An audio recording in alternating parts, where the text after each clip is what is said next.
la mayoría de los creyentes en Dios se han formulado la siguiente pregunta: si en el mundo hay tantas iglesias con diferentes costumbres, creencias y doctrinas, ¿cómo poder identificar las iglesias falsas para no ser engañados? En el libro de Apocalipsis encontramos la historia de una mujer que es perseguida por el dragón. Esto representa a la iglesia perseguida por el diablo. Pero finalmente el enemigo de las almas hace guerra contra el resto de la descendencia de la mujer, los que guardan los mandamientos de Dios y tienen el testimonio de Jesucristo. Si la iglesia verdadera es perseguida por el diablo por tener estas dos características, ¿quién es la mujer que quedó en el desierto y quiénes son sus descendientes? Al apóstol Juan se le mostró lo que sucedió en el desierto. La mujer se alió con el diablo y de una iglesia pura se convirtió en una iglesia ramera, cumpliéndose una vez más lo dicho por el profeta Isaías. ¿Cómo te has convertido en ramera, oh ciudad fiel? Llena estuvo de justicia, en ella habitó la equidad, pero ahora los homicidas. En el libro de Apocalipsis, en el capítulo 17, encontramos ciertas características para poder identificar a Babilonia, nombre que proviene de la Torre de Babel, que significa confusión, lugar donde Dios confundió las lenguas. Vamos a hacer un estudio basado en este capítulo, comenzando por el versículo 1, donde dice lo siguiente. Vino entonces uno de los 7 ángeles que tenía las 7 copas y habló conmigo diciéndome: ven acá y te mostraré la sentencia contra la gran ramera, la que está sentada sobre muchas aguas. Me dijo también: las aguas que has visto donde la ramera se sienta son pueblos, muchedumbres, naciones y lenguas. Esta iglesia está sentada sobre muchas aguas, lo que significa que está sobre grandes multitudes de personas. En el versículo 2 encontramos lo siguiente: con la cual han fornicado los reyes de la tierra, y los moradores de la tierra se han embriagado con el vino de su fornicación. Esta iglesia ha dado su vino de corrupción a todas las naciones y se relaciona con los reyes de la tierra. En el versículo 3 encontramos esta otra característica: y me llevó el espíritu al desierto, y vi una mujer sentada sobre una bestia escarlata llena de nombres de blasfemia, que tenía 7 cabezas y 10 cuernos. Esta iglesia está sentada sobre una bestia que tiene las mismas características que el diablo. También se nos dice que tiene nombres de blasfemia, que significa hacerse pasar por Dios. Esto lo podemos ver en Juan capítulo 10, versículo 33. Le respondieron los judíos diciendo: por buena obra no te apedreamos, sino por la blasfemia, porque tú, siendo hombre, te haces Dios. Otra característica la encontramos en el versículo 4, donde dice: y la mujer estaba vestida de púrpura y escarlata, y adornada de oro, de piedras preciosas y perlas, y tenía en la mano un cáliz de oro lleno de abominaciones y de la inmundicia de su fornicación. Esta iglesia viste de púrpura y escarlata, y posee grandes riquezas, oro, piedras preciosas, y tiene en su mano una copa de abominaciones. Otra característica la encontramos en el versículo 5, donde se nos dice: y en su frente un nombre escrito, un misterio: Babilonia la Grande, la madre de las rameras y de las abominaciones de la tierra. A esta iglesia Dios le pone un nombre: Babilonia, la madre de las rameras. Y si es madre de rameras, es porque sus hijas la imitan, asumiendo de una forma u otra sus falsas doctrinas. En el versículo 6 encontramos: vi a la mujer ebria de la sangre de los santos y de la sangre de los mártires de Jesús, y cuando la vi, quedé asombrado con gran asombro. Como pueden ver, esta iglesia le causó la muerte a miles de cristianos, mártires que dieron sus vidas por no renunciar a su fe en Cristo Jesús. Por último, en el versículo 9, como característica número 7, dice lo siguiente: esto para la mente que tenga sabiduría. Las 7 cabezas son 7 montes sobre los cuales se sienta la mujer. Esta iglesia está asentada geográficamente sobre 7 montes. Ahora estamos en condiciones de identificar cuál es esta iglesia madre de las rameras, y todas las características apuntan al papado, Iglesia Católica Apostólica Romana. Vamos a comenzar nuevamente el estudio por el versículo 1 para que vean cómo coincide cada una de estas características con la Iglesia Católica. Como característica número 1, podemos ver que el papado se encuentra oficiando sobre grandes multitudes de personas. En la característica número 2, podemos ver que esta iglesia también se relaciona con los gobernantes y presidentes de la tierra, cuyos países tienen más de 100 embajadores en el Vaticano. Al nacer Cristo, el diablo intentó destruirlo mediante el gobernador Herodes. Ahora se apoya en las iglesias falsas y en los gobernantes del mundo para intentar destruir al cristianismo combinando la verdad con el error.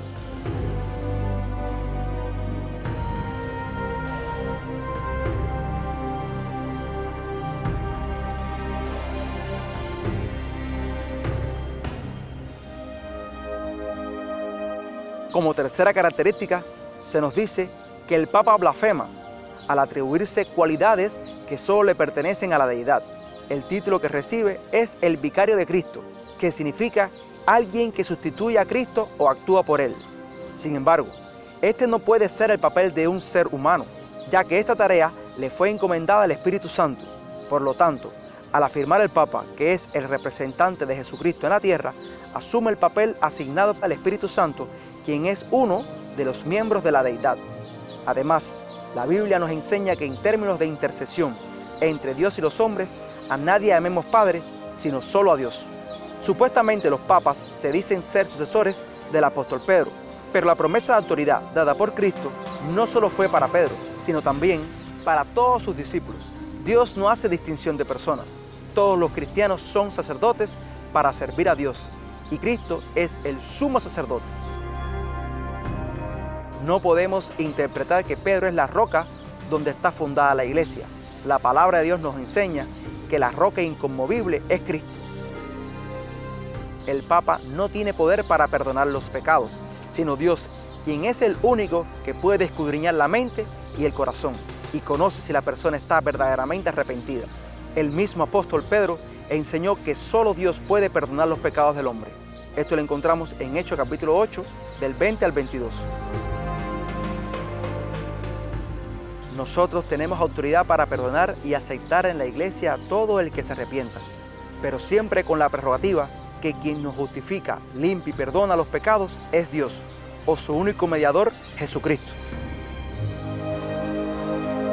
En la cuarta característica, encontramos que las vestiduras de color púrpura y escarlata son algunas de las vestiduras con las que oficia el papado, tanto sacerdotes, obispos y cardenales. Sus crucifijos son de oro y llevan incrustadas piedras preciosas. Esta Iglesia Universal ha dado a beber su vino de abominaciones y falsas doctrinas a todas las naciones. Algunas de ellas son: establecimiento de culto a los muertos, desviando las peticiones a María y a supuestos santos que, según se dice, están en el cielo, cuando la Biblia prohíbe que se consulten a las personas fallecidas y nos dice que Cristo es el único que nos lleva al Padre y el único mediador entre Dios y los hombres. También cambió el verdadero bautismo de sumergir en agua por el de aspersión y lo autorizó a niños pequeños. Los infantes no tienen que ser bautizados para ser salvos, porque de los tales es el reino de los cielos. Son las personas que tienen conciencia de sus pecados y se arrepienten las que deben manifestarlo en las aguas bautismales. También quebrantó los mandamientos de Dios al introducir imágenes que representan a personas fallecidas a las cuales se le hacen peticiones, y sustituyó el verdadero día del Señor, sábado, por el domingo, violando así el cuarto mandamiento de la ley de Dios, cuando en realidad los mandamientos no han cambiado y ninguno debe ser quebrantado, incluyendo el sábado, pues es el único día que Dios bendijo y santificó desde la creación, cuando no existían judíos ni gentiles. Ambos mandamientos fueron eliminados y sustituidos dentro de los 10 mandamientos que aparecen en el libro de Catecismo de la Iglesia Católica, en la versión oficial publicada por el Vaticano, páginas 455 y 456. También inventó la existencia del purgatorio, abriendo una puerta a la inmortalidad del alma y al espiritismo, donde al morir el alma queda fuera del cuerpo purificándose y luego sube al cielo, doctrina que le resta importancia a la venida de Cristo, porque si al morir vamos al cielo, ¿para qué viene Cristo a buscarnos? Todos los salvos irán al cielo en la segunda venida de Jesús, y entonces recibirán la recompensa. Definió el infierno como un lugar de tormento eterno, donde algunos comentan que los demonios se divierten atormentando a las personas perdidas, cuando realmente este está preparado para Satanás y sus ángeles. Estableció fiestas, celebraciones y aniversarios que el Señor no instituyó como día para cada uno de sus santos, entre ellos el día de San Valentín o Día de los Enamorados en honor a su muerte. También enseñó a celebrar la Navidad, poniendo fecha al nacimiento de Cristo un 25 de diciembre y dándolo feriado a nivel mundial, fecha que se debe a la antigua celebración anual al nacimiento del dios Sol y adoptado por la Iglesia Católica Romana en el tercer siglo, para permitir así un sincretismo religioso entre el cristianismo y los pueblos paganos, cuando realmente la Biblia no indica la fecha del nacimiento de Jesús por voluntad de Dios. Como quinta característica encontramos que el papado proclama que la Iglesia Católica es la Santa Madre Iglesia de donde salieron las iglesias protestantes, a quienes considera como sus hijas, que de una forma u otra han adoptado parte de sus creencias y costumbres sin respaldo bíblico, porque las estableció el catolicismo, convirtiéndose en la madre de las rameras.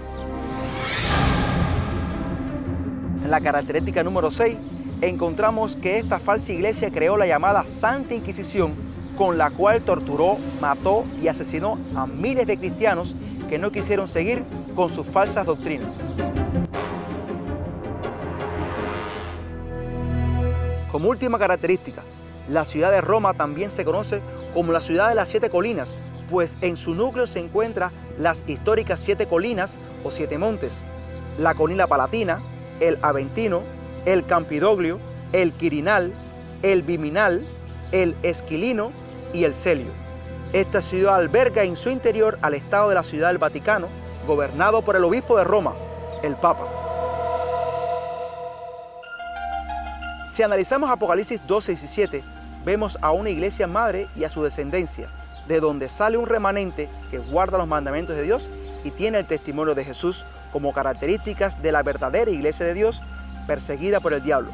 Pero ahora, en el capítulo 17, del versículo 1 al 6, podemos apreciar con más claridad cómo la iglesia madre fue perdiendo su primer amor, dando lugar al papado y a sus hijas las iglesias protestantes, que han adoptado algunas de sus falsas doctrinas. El papado, como iglesia madre, está luchando por reconciliarse nuevamente con sus hijas en el llamado Consejo Ecuménico de las Iglesias, donde participan tanto católicos como protestantes, trabajando juntos en puntos doctrinales en los que coinciden como verdaderas madre e hijas. Debemos ser uno, pero con la misma doctrina, la correcta, porque andarán dos juntos si no se ponen de acuerdo. Un ciego no puede guiar a otro ciego. Ten cuidado de ti mismo y de la doctrina. Persiste en ello, pues haciendo esto te salvarás a ti mismo y a los que te oyen. También en Tito 2:1 encontramos lo siguiente: pero tú habla lo que está de acuerdo con la sana doctrina. Y en 2 de Juan 1:9 se nos dice: cualquiera que se extravía y no persevera en la doctrina de Cristo, no tiene a Dios. El que persevera en la doctrina de Cristo, ese sí tiene al Padre y al Hijo.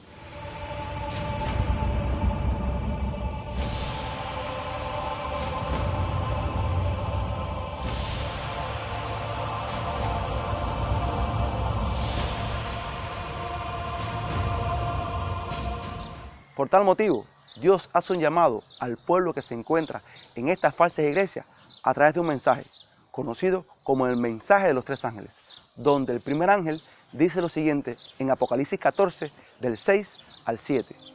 Vi volar por medio del cielo a otro ángel, que tenía el evangelio eterno para predicarlo a los moradores de la tierra, a toda nación, tribu, lengua y pueblo, diciendo a gran voz: temer a Dios y darle gloria, porque la hora de su juicio ha llegado, y adorar a aquel que hizo el cielo, la tierra, el mar y las fuentes de las aguas.